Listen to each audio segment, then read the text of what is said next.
बिस्मिल्लाहिर्रहमानिर्रहीम।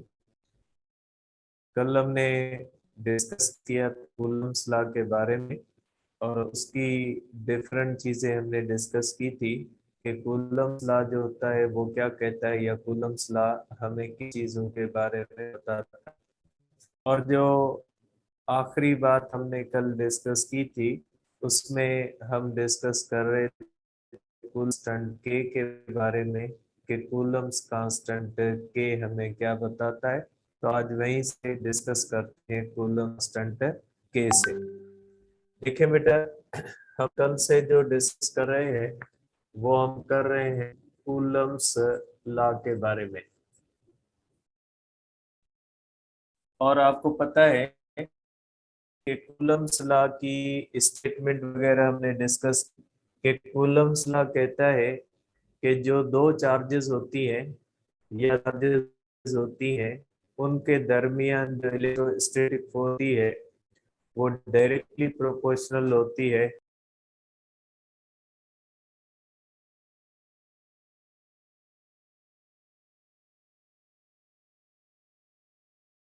ज्यादा होगी। ठीक है। और यहाँ तक हमने कल डिस्कस किया था कि अगर हमारे पास दो चार्जेस हैं, एक चार्ज Q1 है और दूसरी चार्ज हमारे पास है Q2, इन दोनों के दरमियान ये डिस्टेंस है। और हमने ये भी डिस्कस किया था कि ये डिस्टेंस r जो होता है ये सरफेस टू सरफेस नहीं लेते, ये डिस्टेंस r जो होता है ये सेंटर टू सेंटर लेते हैं। और हमने फार्मूला भी लिखा था कि Q1 Q2 अपॉन इसका फार्मूला हमने डिस्कस किया था। अब ये जो होता है ये के है कूलम्स कांस्टेंट। ये हमारे पास है कि जो कूलम्स कांस्टेंट होते हैं। कल मैंने आपको डिफरेंस बताया था कि एक ऑर्डिनरी कांस्टेंट और यूनिवर्सल कांस्टेंट में क्या फर्क होता है। तो वहां पे हमने डिस्कस किया था कि जिस तरह से ग्रेविटेशनल कांस्टेंट है वो यूनिवर्सल कांस्टेंट है, इसलिए हम ग्रेविटेशनल फोर्स के बारे में कहते हैं कि ग्रेविटेशनल फोर्स मीडियम पे डिपेंड नहीं करती।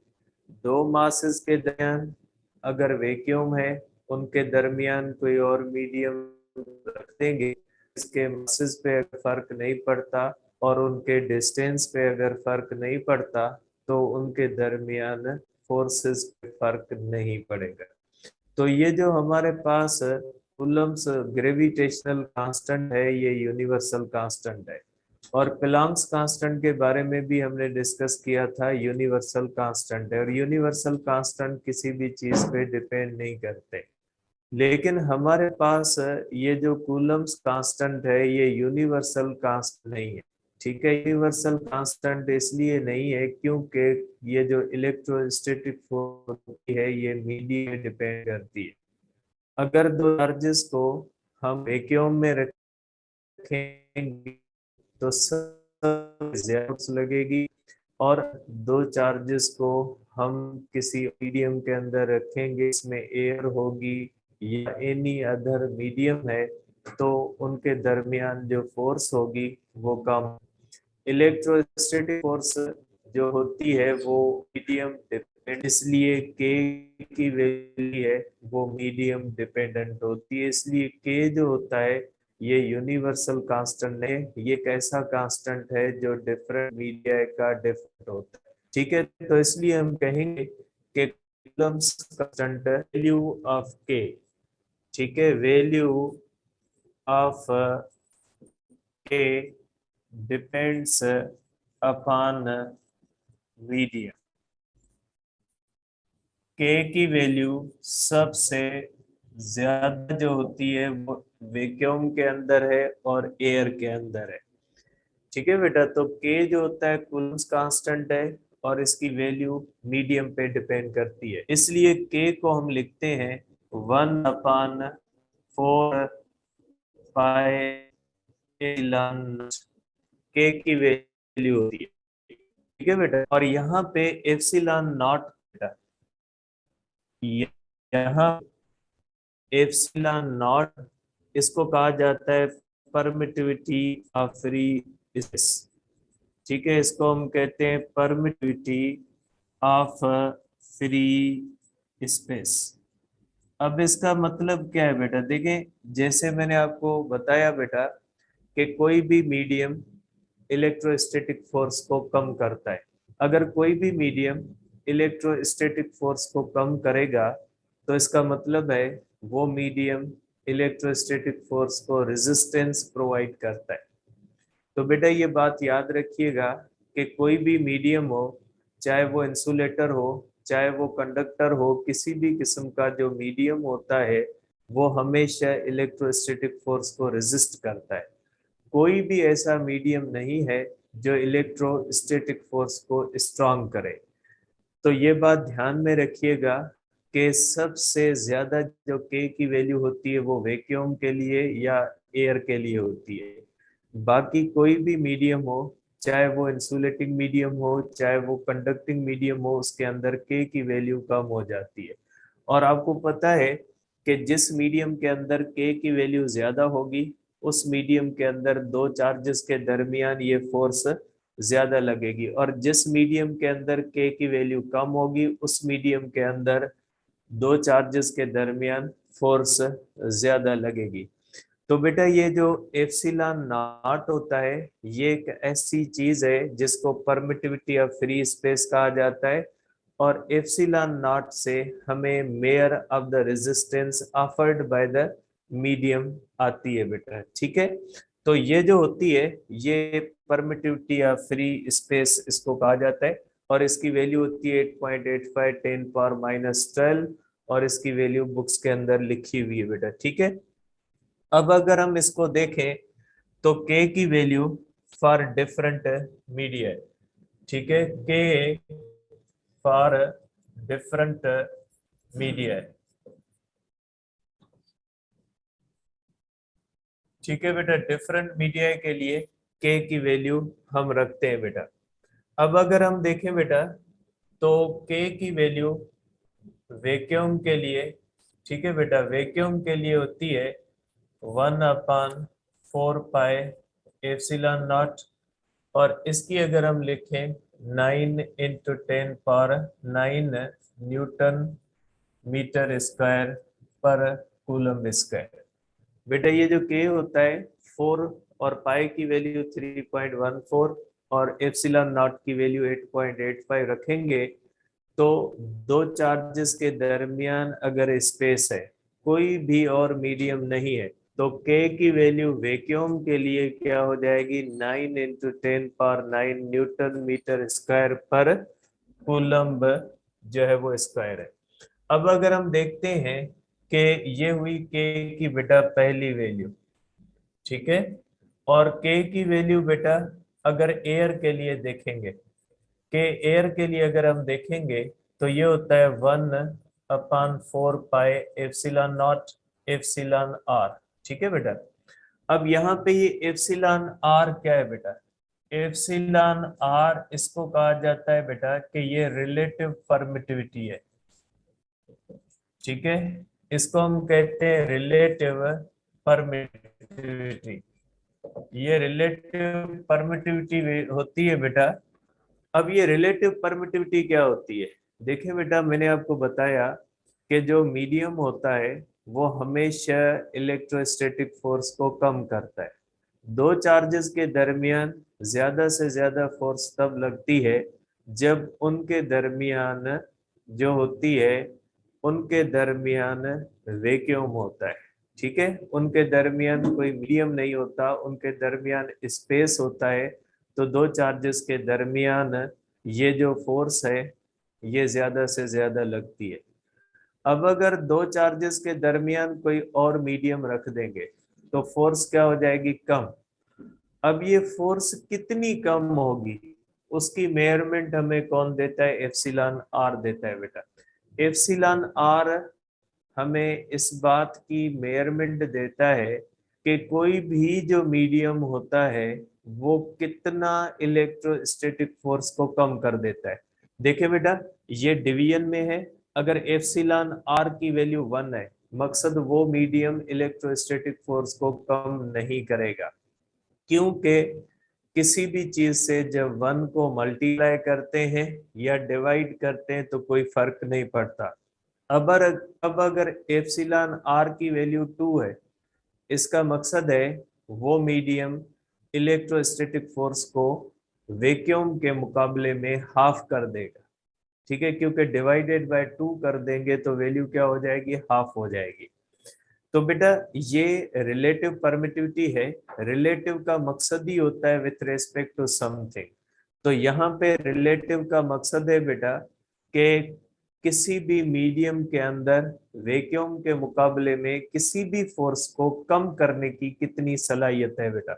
ठीक है, तो आप कह सकते हैं कि रेजिस्टेंस, आप कह सकते हैं कि बेटा एप्सिलॉन आर या एप्सिलॉन नॉट और epsilon R gives measure of resistance offered by medium to electrostatic force। बेटा अब ऐसा नहीं कहिएगा कि सर आपने फ्रिक्शन लिखा है, फ्रिक्शन तो हमेशा दो सरफेसेस के दरमियान आती है, यहाँ पे सरफेस क्या होते हैं, ये वो ऐसी बातें नहीं किया कीजिए। अब बच्चे नहीं हो, यहाँ पे रेजिस्टेंस का मकसद ये नहीं होता कि दो सरफेसेस के दरमियान रफनेस होती है, सरफेसेस फंसेंगे फिर फोर्स कम होगी। तो आप पूछोगे सर फिर यहाँ पे चार्जेस के सरफेसेस कहाँ पे हिट करते हैं, कहाँ पे फंसते हैं, ऐसी बात नहीं है। यहाँ पे रेजिस्टेंस का मकसद है अपोजिशन कम करना। ठीक है, यहाँ पे रेजिस्टेंस एक टर्म के इस्तेमाल तौर पे, टर्म के तौर पे इस्तेमाल हुआ है। इसका मतलब ये नहीं है कि आप सरफेसेस वाले रूल लगा के बैठ जाओ, नॉर्मल रिएक्शन कहाँ पे है और इसके अंदर रफनेस इतनी है, आयल लगाएंगे तो क्या होगा, ऐसी चीजें नहीं कीजिएगा। ये रेजिस्टेंस का मकसद है कि मीडियम जो होता है वो कितना इलेक्ट्रोस्टैटिक फोर्स को कम करता है। तो यहाँ पे रेजिस्टेंस का मतलब या मकसद वही होता है। ठीक है, अब एप्सिलॉन आर जो होता है बेटा, एप्सिलॉन आर की वैल्यू बेटा जो होती है एयर के लिए, एप्सिलॉन आर की वैल्यू बेटा एयर के लिए होती है 1। मींस एयर जो होती है वो इलेक्ट्रोस्टैटिक फोर्स को कम नहीं करती। जितनी फोर्स वैक्यूम के अंदर होती है उतनी एयर के अंदर होती है। ठीक है बेटा, ठीक है।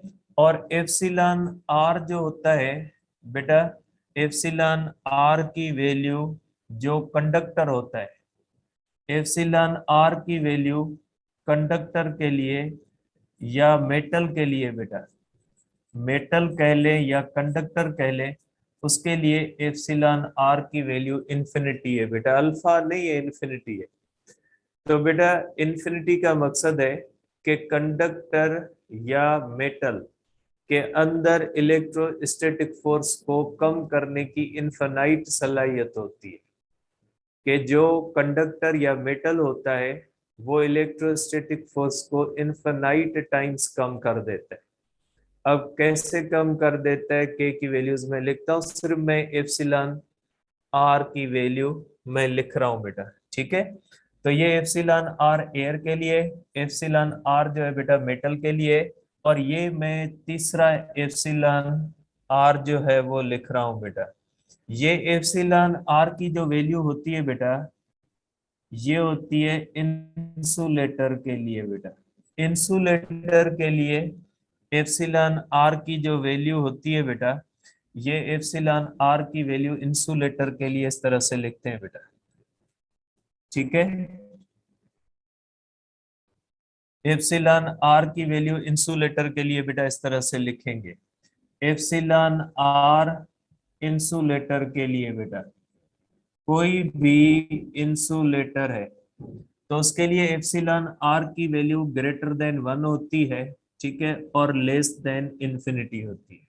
कोई भी इंसुलेटिंग मटेरियल जो होता है वो इनफिनाइट टाइम्स भी कम नहीं करता और कम भी करता है, इसलिए उसकी वैल्यू 1 से ज्यादा होती है, क्योंकि वैल्यू अगर 1 होगी तो वो मीडियम कम नहीं करेगा, अगर वैल्यू 1 से ज्यादा होगी तो वो मीडियम कम करेगा, और अगर इनफाइनाइट होगी तो वो मीडियम फोर्स को जीरो कर देगा। कैसे करता है अब हम देखते हैं। तो बेटा के एयर के लिए क्या हो जाएगा, is equal to 1/4 pi epsilon naught, ठीक है, और इंटू एप्सिलॉन आर बेटा 1 हो जाएगा। देयरफॉर के की वैल्यू फॉर एयर के लिए हो जाएगी 1/4 pi epsilon naught is equal to 9 × 10⁻⁹ newton metre square per coulomb square. अब आप इसको कर सकते हैं यहाँ पे बेटा, आप कर सकते हैं के जो होता है के वैक्यूम का बेटा इज इक्वल टू के एयर, ठीक है। आप यहाँ पे ये भी कह सकते हैं कि air does not provides resistance to electrostatic force between two charges. दो चार्जेस के दरमियान जो एयर होती है वो रेजिस्टेंस नहीं देती, क्योंकि इनका के जो होता है वो इक्वल हो जाता है बेटा, ठीक है। अब हम करते हैं बेटा आगे, ठीक है। ये हो गई हमारे पास बेटा, अब ये पहली पॉइंट सेकंड पॉइंट हुई, अब ये हो जाएगी बेटा थर्ड पॉइंट।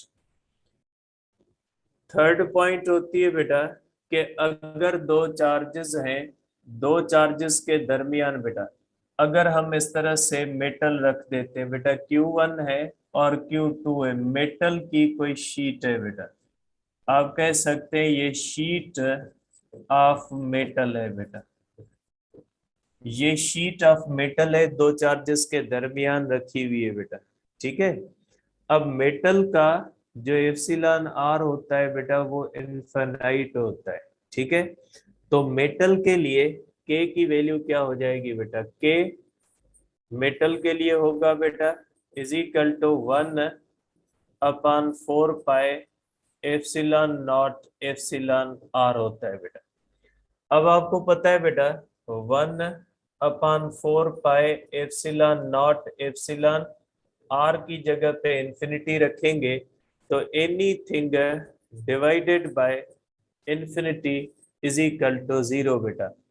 के की वैल्यू, ठीक है बेटा, के की वैल्यू 0 है बेटा, ठीक है।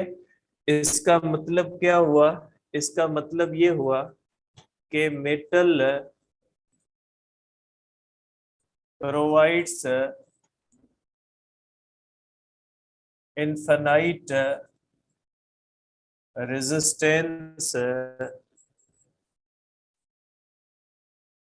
resistance to electrostatic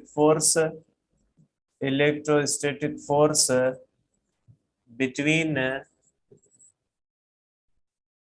two charges. बेटा दो चार्जेस के दरमियान जो मेटल होता है वो इनफाइनाइट रेजिस्टेंस प्रोवाइड करता है बेटा। 4 पॉइंट है, ठीक है। 4 पॉइंट ये होती है कि अगर हम कोई भी इंसुलेटर रखें बेटा तो के की वैल्यू बेटा अगर दो चार्जेस हैं, इन दो चार्जेस के दरमियान Q1 के दरमियान और Q2 के दरमियान कोई इंसुलेटर रखें बेटा, अगर हमारे पास कोई इंसुलेटर है बेटा तो के की वैल्यू जो होती है के इंसुलेटर बेटा ये हो जाएगा 1/4 pi epsilon not epsilon R. और आपको पता है इसका एप्सिलॉन आर ग्रेटर देन 1 होता है और लेस देन इंफिनिटी होती है, इसलिए आप कहोगे कि के इंसुलेटर का बेटा जो के होता है इंसुलेटर का ये ग्रेटर देन हो जाएगा के मेटल से और लेस देन हो जाएगा के एयर से बेटा। ठीक है, आप ये भी कह सकते हैं बेटा इंसुलेटर के के की वैल्यू मेटल के के से ज्यादा होगी और एयर के के से कम होगी। इसका मतलब है कि कोई भी इंसुलेटर जो होता है वो के की वैल्यू कम कर देता है, क्योंकि उसकी वैल्यू एयर के से 9 × 10⁹ से कम होती है और 0 से ज्यादा होती है। तो आप ये भी कह सकते हैं कि के जो इंसुलेटर का होता है उसकी वैल्यू ग्रेटर देन 0 है और लेस देन बेटा ये हमारे पास 9 × 10⁹ है। तो इसका मतलब है कि इसकी वैल्यू 0 से बड़ी है और 9 × 10⁹ से छोटी है। तो इसका मकसद है कि मीडियम जो होता है, आप ये कह सकते हैं कि एनी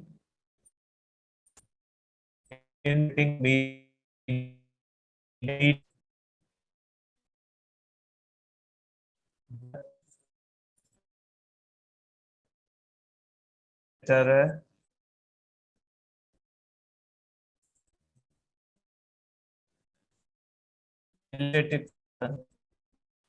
इलेक्ट्रोनिक फोर्स बिटवीन,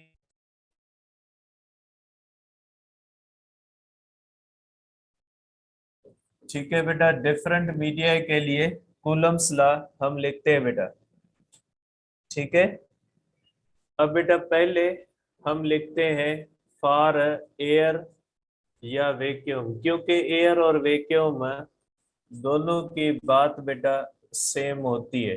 ठीक है, तो एयर या वैक्यूम के लिए कूलम्स लॉ को आप इस तरह से लिख सकते हैं 1/4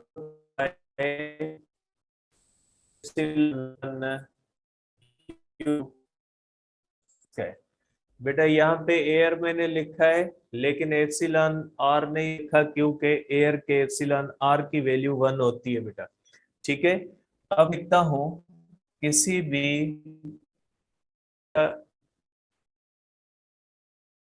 आप इसे ठीक है, अब मैं लिखता हूं बेटा जो कंडक्टर होता है और कंडक्टर्स मैं लिखता हूं कंडक्टर के लिए होता है बेटा। ठीक है, देखिए कंडक्टर के लिए मेटल्स बेटा, मेटल्स के लिए होता है 1/4 pi epsilon not epsilon r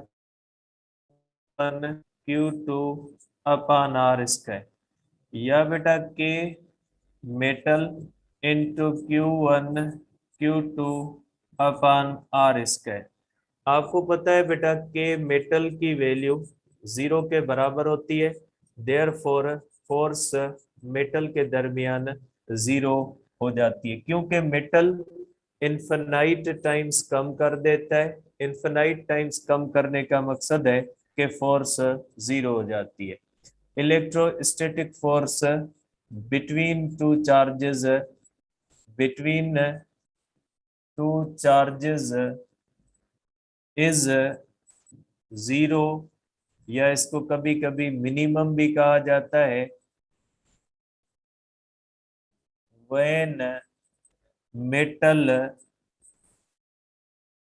is placed between charges. बेटा ये मेटल क्यों करता है ये आगे पोलराइजेशन के अंदर आएगा। Metal is placed between charges बेटा। ठीक है, और इसमें मैक्सिमम फोर्स होती है बेटा।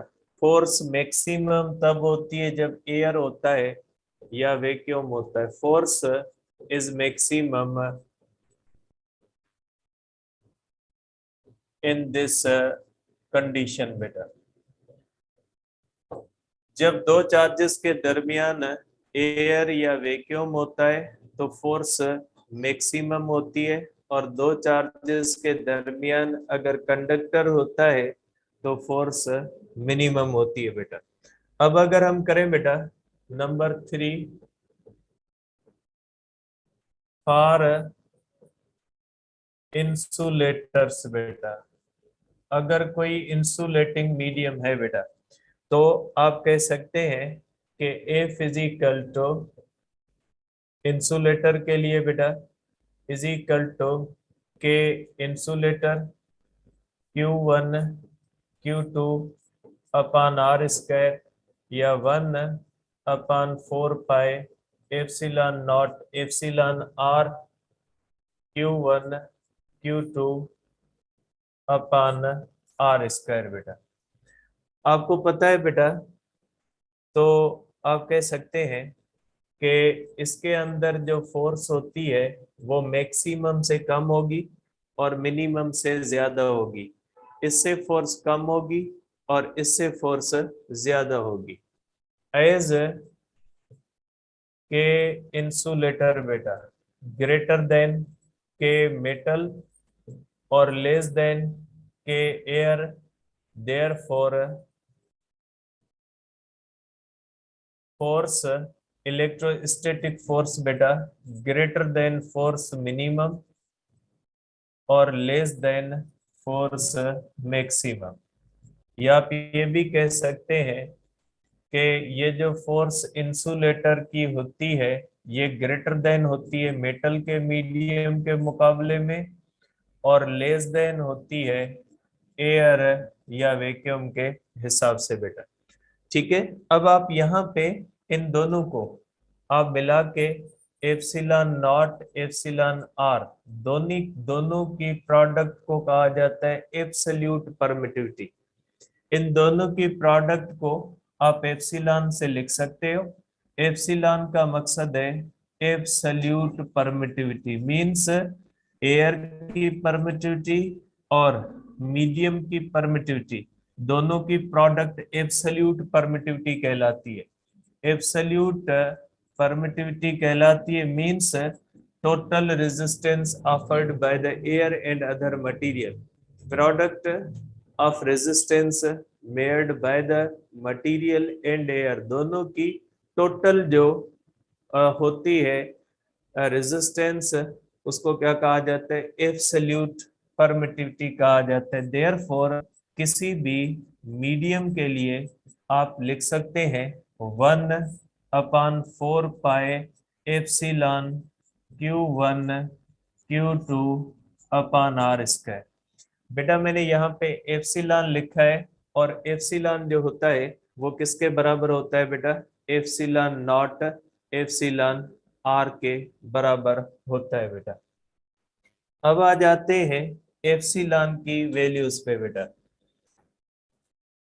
बेटा ये बहुत ही इंपॉर्टेंट चीजें हैं, इनको ध्यान में रखिएगा कि बेटा एप्सिलॉन आर जो होता है, पहली पॉइंट ये होती है इसकी कि बेटा एप्सिलॉन आर की वैल्यू 1 होती है, एप्सिलॉन आर की वैल्यू 0 होती है। एप्सिलॉन आर बेटा ये मेटल के लिए होता है, ठीक है, ये मेटल्स के लिए होता है और ये किसके लिए होता है बेटा, एयर के लिए होता है। ठीक है, तो जनरली आप ये कह सकते हैं बेटा, आप ये कह सकते हैं कि एप्सिलॉन आर जो होता है बेटा, एप्सिलॉन आर जो होता है ये greater than or equal to, इस तरह से आप कर सकते हैं। ये आप कह सकते हैं कि बेटा ये greater than or equal to 1 होता है बेटा। एप्सिलॉन आर की वैल्यू कभी भी लेस देन 1 नहीं होती बेटा। ये एक इम्पॉर्टेंट फैक्ट है कि एप्सिलॉन आर की जो वैल्यू होती है बेटा ये greater than 1 or equal to 1 होती है। सॉरी बेटा, ये एप्सिलॉन आर की वैल्यू ऊपर मैंने गलत लिखी है, ये होता है बेटा मेटल के लिए जो एप्सिलॉन होता है ये इन्फिनिटी होता है। तो आप कह सकते हैं बेटा एप्सिलॉन आर जो होता है वो ग्रेटर देन 1 होता है और एप्सिलॉन आर के greater than or equal to 1 का मकसद है कि एयर कोई भी रेजिस्टेंस नहीं देती, जबकि बाकी जो मीडिया होते हैं वो इलेक्ट्रोस्टैटिक फोर्स को कम करते हैं। आप सिंपली अगर इस पूरी जो है वो चीज को एक लाइन में लिखना चाहें तो आप लिख सकते हैं electrostatic force static force between two charges is maximum when air or vacuum is medium between them, whereas all other media, ठीक है, उसमें इंसुलेटर्स भी हो सकते हैं, इंसुलेटर्स आर कंडक्टर्स बेटा, डिक्रीज इलेक्ट्रोस्टैटिक फोर्स बेटा, ये इलेक्ट्रोस्टैटिक फोर्स को डिक्रीज करते हैं। बाकी सारे के सारे मीडिया जो होते हैं वो इलेक्ट्रोस्टैटिक फोर्स को कम करते हैं बेटा, ठीक है। अब एप्सिलॉन आर को आप इस तरह भी लिख सकते हैं बेटा, ये बात आप कैसे प्रूव कर सकते हैं बेटा, देखें, एफ एयर के लिए होता है 1/4 pi epsilon not epsilon are Q1 Q2 upon are square, या 1/4 pi epsilon not Q1 Q2 upon are square बेटा, ठीक है। एफ मीडियम के लिए बेटा, किसी भी चाहे वो इंसुलेटर हो कंडक्टर हो, 1/4 pi epsilon not epsilon R upon are square, equation हो जाएगी बेटा बी और इक्वेशन हो जाएगी बेटा ए। डिवाइड करेंगे बेटा, dividing equation B by equation A बेटा, तो ये हो जाएगा एफ मीडियम, ठीक है, अपॉन एफ एयर, ये हो जाएगा 1/4 pi epsilon not epsilon are Q1 Q2 upon are square divided by 1/4 pi epsilon not Q1 Q2 r square, cancel हो जाएगा, 4 पाई कैंसल हो जाएगा, F medium upon F air is equal to 1/एप्सिलॉन r, या आप इसको इस तरह भी लिख सकते हैं, epsilon r is equal to F air upon F medium, ठीक है। ये आ गया एप्सिलॉन आर का फार्मूला, आपको पता है बेटा, ठीक है, आपको ये पता है कि एज वी नो के दो चार्जेस के दरमियान एफ एयर जो होती है ग्रेटर देन होती है एफ मीडियम के, therefore epsilon R greater than or equal to 1 होगा, ठीक है बेटा। तो आप इस तरह से कर सकते हैं कि जो है वो एफ एयर जो होती है इस तरह से, तो एप्सिलॉन आर की वैल्यू एयर के लिए 1 होगी और वैक्यूम वगैरह के लिए क्या हो जाएगी, सॉरी बाकी मीडिया के लिए क्या हो जाएगी, ग्रेटर देन 1 हो जाएगी, ठीक है बेटा। अब आखिरी बात है कि कूलम्स लॉ वेक्टर फॉर्म में हम लिखते हैं बेटा, Coulomb's law in vector form, इसका कोई यूज यहाँ पे नहीं होता, लेकिन फार्मूला मैं लिख देता हूं,